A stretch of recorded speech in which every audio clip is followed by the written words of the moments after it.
হ্যাঁ, ওই যে তাল গাছ, বাবুই পাখি, বাসা ওই দূরে দেখা যাচ্ছে।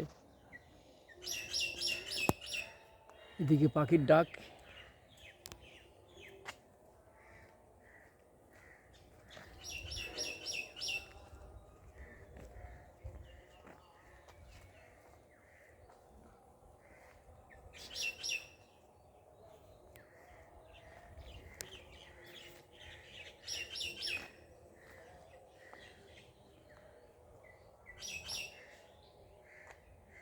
বেত ফুল দেখেন বন্ধুরা, এটা একটা বেত।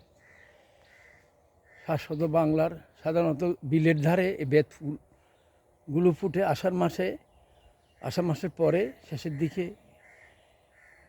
গ্রীষ্মের শুরুতেই এই ফুলগুলো, বেত ফুলগুলো ফুটে। বেতগুলো যখন বড় হয় এগুলো দিয়ে পাটি তৈরি হয়। সাধারণত হিন্দু সম্প্রদায়ে এক সম্প্রদায় এগুলো দিয়ে পাটি তৈরি করে। এই বেতগুলো শুকিয়ে পাটি তৈরি হয়। এই পাটিগুলো মেলায় আঠে বিভিন্ন জায়গায় বিক্রি করা হয়। খুব সুন্দর দেখেন ব্রাউন কালারের ফুলগুলো।